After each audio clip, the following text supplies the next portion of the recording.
মার্কিন প্রশাসন কিছুতেই ভরসা করতে পারছে না যে এই ইউনূস সরকার সত্যিকার অর্থেই একটা নির্বাচনের দিকে হাঁটবে এবং তার আগে আবারও ওসমান হাদি হত্যাকাণ্ডের মতো কোনো ভয়াবহ গুরুতর ঘটনা ঘটিয়ে ফেলবে না বা ঘটে যাবে না।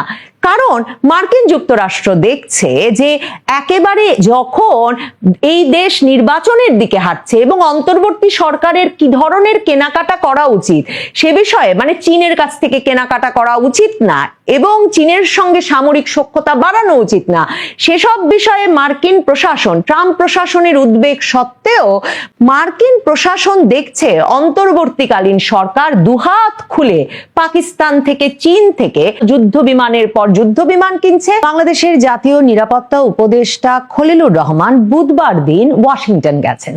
যেমনটা হয় খলিলুর রহমানের যে কোনো সফরের ক্ষেত্রে মূলধারার সংবাদ মাধ্যম থেকে কিংবা সরকারের তরফে তার আনুষ্ঠানিক বৈঠক বা সফর সম্পর্কে কোনো খবর পাওয়া যায় না। নানা সূত্র থেকে এরপর বেরিয়ে আসতে থাকে যে খলিলুর রহমান কখনো দোহায়, কখনো যুক্তরাষ্ট্রে গেছেন এবং বারবার যাচ্ছেন সরকারের জন্য মার্কিন যুক্তরাষ্ট্রের বিশেষভাবে বিভিন্ন বার্তা বহন করে নিয়ে আসতে।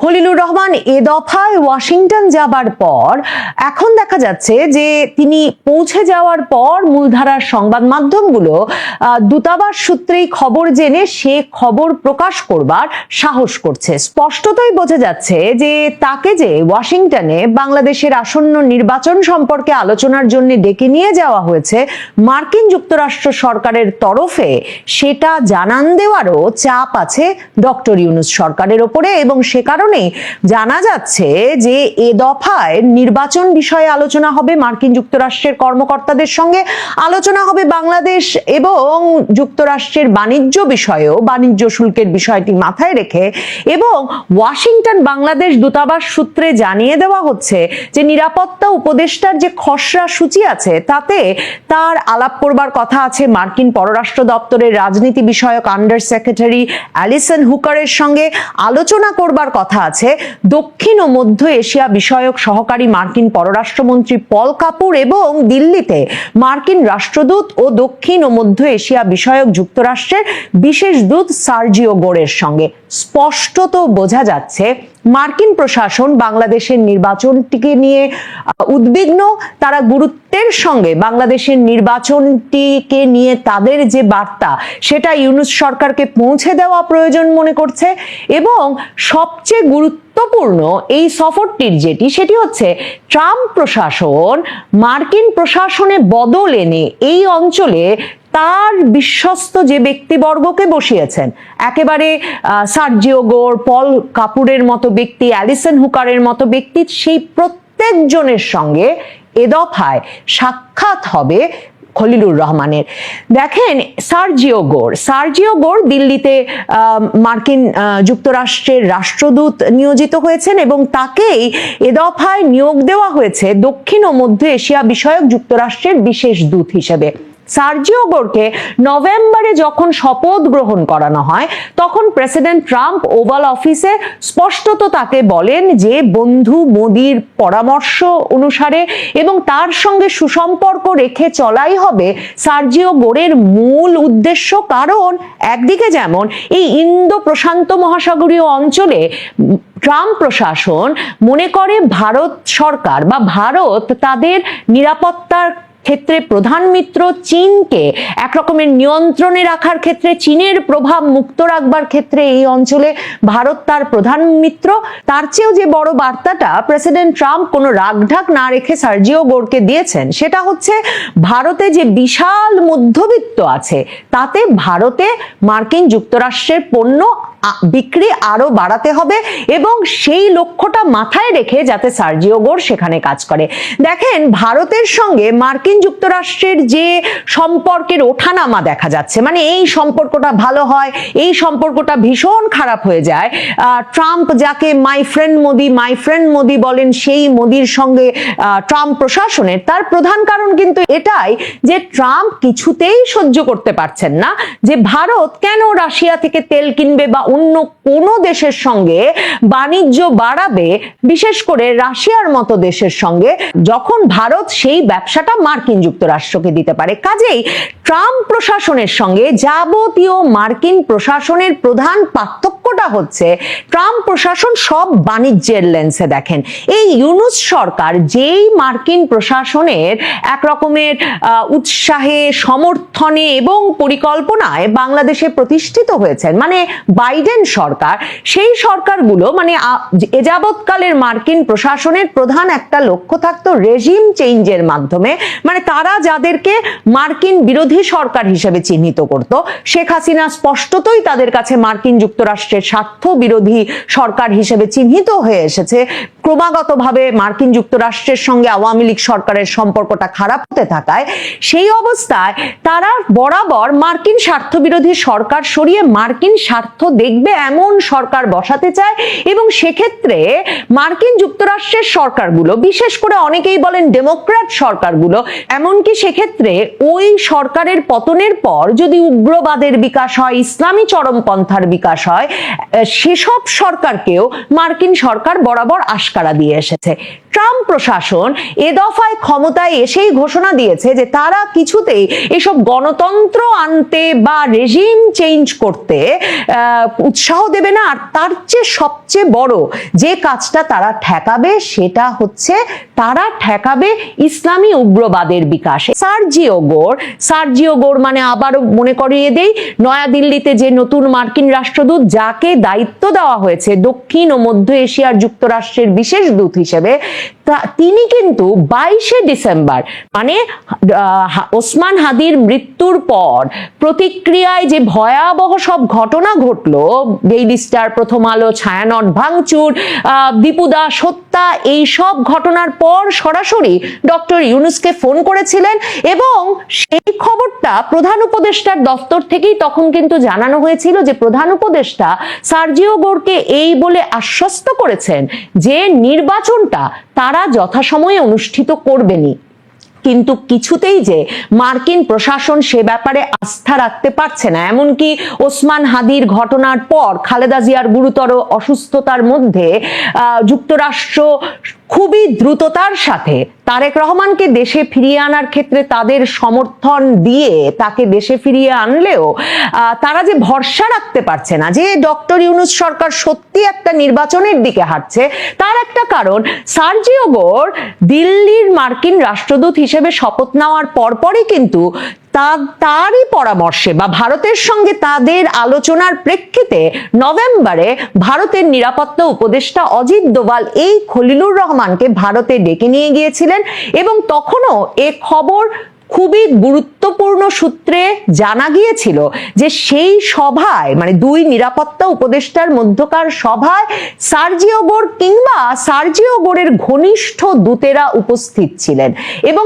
সেই সভায় সরাসরিভাবে খলিলুর রহমানকে একদিকে যেমন ধর্মীয় উগ্রবাদের বিকাশ ঠেকাতে অনুরোধ করা হয়, সীমান্তবর্তী এলাকায় সন্ত্রাসীদের ক্যাম্প গড়ে উঠছে সেসবের দলিলপত্র ভারতের তরফে তার কাছে হস্তান্তর করা হয়, তেমনি বলা হয় যে একটা অন্তর্ভুক্তিমূলক নির্বাচন, একটা আওয়ামী লীগ সহ সকল দলের অংশগ্রহণের নির্বাচন ছাড়া যে নির্বাচন অনুষ্ঠান করতে যাচ্ছে খলিলুর রহমান, ডক্টর ইউনূসের সরকার, সেই নির্বাচনের মাধ্যমে গঠিত সরকার কিছুতেই বাংলাদেশে একটা স্থিতিশীল সরকার দিতে পারবে কিনা সেই প্রশ্ন কিন্তু তখন তোলা হয়। সেই আলোচনা সেখানে থেমে যায় এবং খলিলুর রহমানকে বলা হয় গিয়ে ডক্টর ইউনূসের সঙ্গে ঢাকায় আবারও আলোচনা করতে এবং 5 দিন পরে তাকে উপস্থিত করা হয় আবার দোহার একজন শীর্ষস্থানীয় মার্কিন ঘনিষ্ঠ মধ্যস্থকের নেতৃত্বে। তখন মার্কিন যুক্তরাষ্ট্র, ভারত এবং খলিলুর রহমান এই 3 পক্ষের কিন্তু বৈঠক অনুষ্ঠিত হয়। সেখানে আবারও এই আলাপটা মার্কিন যুক্তরাষ্ট্র এবং ভারতের তরফে তোলা হয়েছিল যে একটা অন্তর্ভুক্তি মূলক নির্বাচনই কেবলমাত্র বাংলাদেশের নিরাপত্তা পরিস্থিতির উন্নতি ঘটাতে পারে। তবে মার্কিন যুক্তরাষ্ট্র ডক্টর ইউনূস সরকারকে আওয়ামী লীগ কে এই নির্বাচনে সংশ্লিষ্ট করার বিষয়ে রাজি করাতে পারে না। তবে তফসিল ঘোষিত হওয়ার পর তারা যে এক রকমের স্বস্তি বোধ করবার প্রত্যাশা করছিল, সেই স্বস্তি তাদের কেটে যায় ওসমান হাদির হত্যাকাণ্ডের মাধ্যমে। এবং সে কারণেই সার্জিও গোর একদিকে ডক্টর ইউনূসকে ফোন করেন এবং এখন খলিলুর রহমানকে ওয়াশিংটন ডেকে নিয়ে গেছেন তারা, এবং সেই বৈঠকে সার্জিও গোর ছাড়াও উপস্থিত থাকছেন এবং তার সঙ্গে আলাদাভাবে বৈঠক করছেন দক্ষিণ ও মধ্য এশিয়া বিষয়ক সহকারী মার্কিন পররাষ্ট্রমন্ত্রী পল কাপুর। যেই পল কাপুর ভারতীয় বংশোদ্ভূত শুধু নন, এই পল কাপুর হচ্ছেন তিনি একজন একাডেমিক। তিনি বরাবর তার পুরো একাডেমিক জীবনের মূল গবেষণার বিষয় হচ্ছে জিহাদ এবং এই যে পাকিস্তান কি করে জিহাদ অস্ত্রটি ব্যবহার করে সারা পৃথিবীতে সন্ত্রাসবাদ রপ্তানি করে, এই বিষয়টি নিয়ে তিনি গবেষণা করেছেন। কাজেই বুঝতে বাকি থাকে না ট্রাম্প প্রশাসন তাদেরকে নিয়োগ করেছেন এই পদগুলোতে এবং তারা আসলে কি এজেন্ডা নিয়ে আসছেন। দেখুন, মার্কিন যুক্তরাষ্ট্রে কেউ যখন নিযুক্ত হন তখন সেনেটে এমন প্রকাশ্য শুনানি ঘটে, তখন পরিষ্কারভাবে তাদেরকে কি এজেন্ডায় বা কি দায়িত্ব দিয়ে পাঠানো হচ্ছে, নিয়োগ করা হচ্ছে সেটা পরিষ্কার হয়ে যায়। পল কাপুরকে নিয়োগ করা হয়েছে একদিকে এই অঞ্চলে ইসলামী চরমপন্থার বিকাশ ঠেকাতে, পাকিস্তান যে ধরনের ইসলামী সন্ত্রাসবাদ রপ্তানি করতে চায় দেশে দেশে সীমান্ত পেরিয়ে, সেটা ঠেকাতে, এবং তাকে বিশেষ যে অ্যাসাইনমেন্ট দেওয়া হয়েছে সেটা হচ্ছে এই অঞ্চলে চীনের প্রভাব মুক্ত করতে। এবং সেক্ষেত্রে পল কাপুর তিনি যখন এই অঞ্চলের দায়িত্ব পান, বিশেষ উদ্বেগ প্রকাশ করে বলেছিলেন যে বাংলাদেশ চীন থেকে যুদ্ধ বিমান জে-10 কিনছে, এগুলো ভালো লক্ষণ নয়। মার্কিন যুক্তরাষ্ট্র ইউনূস সরকারের সঙ্গে যে তাদের কত দূরত্ব সেটা স্পষ্ট হয়, কারণ মার্কিন যুক্তরাষ্ট্র নতুন যে রাষ্ট্রদূতকে বাংলাদেশে পাঠাচ্ছে ব্রেন্ট ক্রিস্টেনসেন, তার শুনানির সময়ও কিন্তু সেনেটে এই আলাপ হয়েছে যে কমিউনিস্ট চীন থেকে সামরিক যুদ্ধাস্ত্র কিনছে এই বাংলাদেশের অন্তর্বর্তীকালীন সরকার, কি করে এই ঝুঁকি কমিয়ে আনা যাবে। তখন এই বাংলাদেশে এসে যোগ দেবেন কাজে যেই নতুন রাষ্ট্রদূত ব্রেন্ট ক্রিস্টেনসেন, তিনি এই প্রতিশ্রুতি মার্কিন সেনেটে দিয়ে এসেছেন যে তিনি বাংলাদেশকে বোঝাবেন চীনের সঙ্গে এই সামরিক সখ্যতা বাড়ানোর ঝুঁকি সম্পর্কে, এবং তিনি বলেছেন যে মার্কিন যুক্তরাষ্ট্র অধীর আগ্রহে একটা নির্বাচিত সরকারের সঙ্গে কাজ করার জন্য অপেক্ষা করছে এবং অপেক্ষা করছে যে শিগগিরই সেই নির্বাচনটা অনুষ্ঠিত হবে। মার্কিন প্রশাসন কিছুতেই ভরসা করতে পারছে না যে এই ইউনূস সরকার সত্যিকার অর্থেই একটা নির্বাচনের দিকে হাঁটবে এবং তার আগে আবারও ওসমান হাদি হত্যাকাণ্ডের মতো কোনো ভয়াবহ গুরুতর ঘটনা ঘটিয়ে ফেলবে না বা ঘটে যাবে না।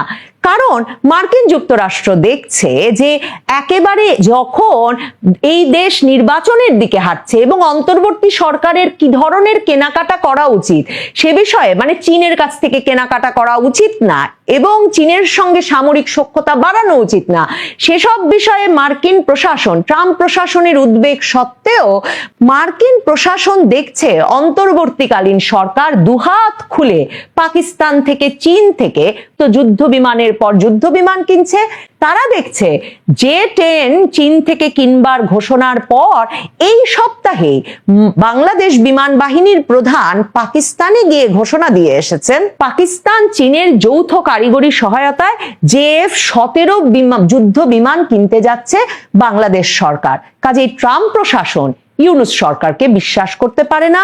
কাজেই ট্রাম্প প্রশাসন এ অবস্থায় খলিলুর রহমানকে ওয়াশিংটনে ডেকে নিয়ে আবারও সুস্পষ্টভাবে এই কথাগুলো মনে করিয়ে দিতে চায় যে নির্বাচন করে একটা নির্বাচিত সরকারের হাতে ক্ষমতা দিয়ে ইউনূস সরকারকে দ্রুত চলে যেতে হবে।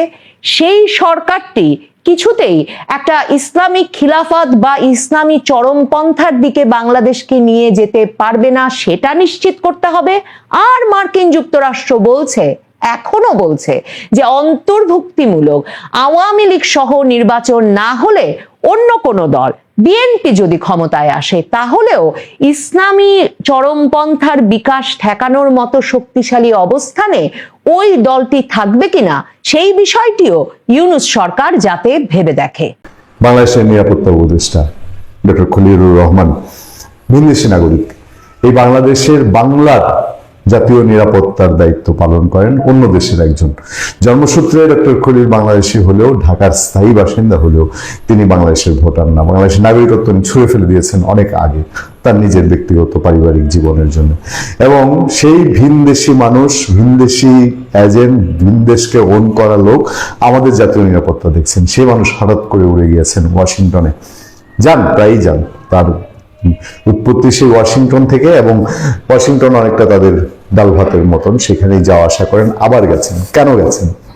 যখন বাংলাদেশের অভ্যন্তরীণ আইন শৃঙ্খলা পরিস্থিতি ভেঙে পড়েছে, যখন বাংলাদেশের অর্থনৈতিক ভঙ্গুর অবস্থায়, যখন এই দেশে নির্বাচনের নামে একটি তামসা আয়োজন হতে চলেছে, যখন এই দেশের মব কালচারে যে কোনো মানুষের জীবন ত্রাহি অবস্থা, সেই সময় ডক্টর ইউনূসের কোন মিশন নিয়ে ওয়াশিংটনে ছুটে গেছেন খলিলুর রহমান? নাকি খলিলুর রহমানকে ওয়াশিংটন ডেকে পাঠিয়েছে বিশেষ কোনো বার্তা দিতে? চলুন আমরা সেদিকে নজর দিব। আমাদের সামনে বেশ কিছু খবর আছে, সেই খবরগুলোর দিকে আপনাদের নজর দেই। খলিলুর রহমানের এই সফর সংক্রান্ত, যেখানে বলা হচ্ছে বাংলাদেশের জাতীয় নিরাপত্তা উপদেষ্টা খলিলুর রহমান বুধবার কার্যত গোপনে ওয়াশিংটন উড়ে গিয়েছেন। বৃহস্পতিবার সন্ধ্যায় তার আমেরিকায় যাওয়ার বিষয়টি বাংলাদেশের মিডিয়ায় জানাজানি হয়েছে।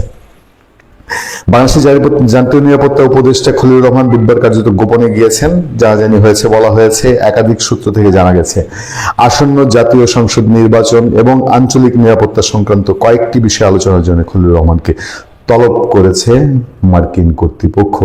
নিজে থেকে যাননি, তাকে তলব করা হয়েছে। এবং ঢাকায় মার্কিন দূতাবাস সূত্র জানা গেছে, বাংলাদেশের জাতীয় নিরাপত্তা উপদেষ্টা ওয়াশিংটনে আমেরিকার রাজনীতি বিষয়ক আন্ডার সেক্রেটারি এলিসন হুকারের সঙ্গে বৈঠক করবেন। ওই বৈঠকে দক্ষিণ ও মধ্য এশিয়া বিষয়ক সহকারী মার্কিন বিদেশ সচিব, ভারতীয় বংশোদ্ভূত পল কাপুর, বড় খেলোয়াড়, এবং দিল্লিতে মার্কিন রাষ্ট্রদূত তথা দক্ষিণ ও মধ্য এশিয়া বিষয়ক যুক্তরাষ্ট্রের বিশেষ দূত সার্জিও গোরো উপস্থিত থাকবেন। পাশাপাশি আমেরিকার সহকারী বাণিজ্য প্রতিনিধি ব্র্যান্ডন লিঞ্চের সঙ্গে জাতীয় নিরাপত্তা উপদেষ্টা খলিলুর রহমানের একটি বৈঠক হওয়ার কথা রয়েছে। এগুলো সবই সূত্রের খবর। একাধিক সূত্র জানাচ্ছে, বাংলাদেশের নির্বাচন নিয়ে খলিলুর রহমানকে মার্কিন প্রশাসন তাদের অভিমত জানিয়ে দেবে। রাজনৈতিক ও কূটনৈতিক মহলের একাংশের মতে আওয়ামী লীগকে বাদ দিয়ে নির্বাচন করার বিষয়ে মার্কিন প্রশাসনের উপর নানা মহল থেকে চাপ তৈরি হয়েছে। মার্কিন প্রশাসন মনে করছে, আওয়ামী লীগ ছাড়া ভোট হলে নির্বাচনের পর দেশে বড় ধরনের অশান্তি তৈরি হতে পারে। এমন আশঙ্কার কথা শেখ হাসিনা পুত্র সজীব ওয়াজেদ জয় একাধিকবার বলেছেন। যদিও প্রার্থীদের মনোনয়নপত্র পেশের পর্ব শেষ হয়ে গিয়েছে, আনুষ্ঠানিক প্রচারও শুরু হবে কয়েকদিনের মধ্যে। আপনারা জানেন যে যদি আওয়ামী লীগবিহীন নির্বাচন হয় তাহলে সামনে বাংলাদেশের অস্থিরতা বাড়বে। এটা বাংলাদেশের ভেতরেও অনেকেই অনেকভাবে সেটা বলে আসছেন। এবং এই প্রেক্ষাপটে ভারত এবং আমেরিকা তাদের নিজেদের জনগণের ভেতরে একটা চাপ তৈরি হয়েছে। জানা গেছে, বাংলাদেশের ক্রমবর্ধমান সাম্প্রদায়িক সহিংসতার ঘটনা মার্কিন যুক্তরাষ্ট্র অত্যন্ত ক্ষুব্ধ ও বিচলিত। বাংলাদেশ সংখ্যালঘুদের বৃহত্তর সংগঠন বাংলাদেশ হিন্দু বৌদ্ধ খ্রিস্টান ঐক্য পরিষদ দাবি করেছে, শুধু গত ডিসেম্বর মাসেই সে দেশে 10 জন হিন্দু সাম্প্রদায়িক হিংসার বলি হয়েছেন। 50টি বেশি পরিবারের উপর হামলা, চুরি, ডাকাতি, ধর্ষণের ঘটনা ঘটেছে। খলিলুর রহমান আমেরিকার সফর নিয়ে কৌতূহলের আরো একটি বড় কারণ তার ওয়াশিংটন যাওয়ার বিষয়টি সরকারের তরফে গোপন রাখার চেষ্টা। সাধারণত এই ধরনের সফরের কথা বিদেশ মন্ত্রক থেকে সংবাদ সম্মেলনের মাধ্যমে জানানো হয়ে থাকে, কিন্তু খলিলুর রহমানের সফরের বিষয়টি অন্তর্বর্তী সরকার নেতৃত্ব জানায়নি। তিনি আমেরিকায় পৌঁছে যাওয়ার পর বৃহস্পতিবার সন্ধ্যায় এই খবর মিডিয়ায় জানাজানি হয়। আমরা তার বিদেশ সফর সংক্রান্ত সরকারি একটি ডিওর কপি আমরা দুদিন আগেই পেয়েছিলাম, এবং সেখান থেকে আমরা নিশ্চিত হয়েছিলাম যে খলিলুর রহমান তিনি আমেরিকায় উড়ে যাচ্ছেন বা তাকে আমেরিকায় ডেকে পাঠানো হয়েছে। জানেন, পল কাপুর এবং নতুন মার্কিন অ্যাম্বাসেডর, তারা দুজনেই আগের যারা ছিলেন ডোনাল্ড লু এবং পিটার হাসের চেয়ে একটু ভিন্ন ধারার মানুষ, এবং ভারতীয় বংশোদ্ভূত হওয়ার কারণে তাদের ভিন্ন রকম চিন্তা ভাবনা, ভিন্ন রকম বৈশিষ্ট্য রয়েছে।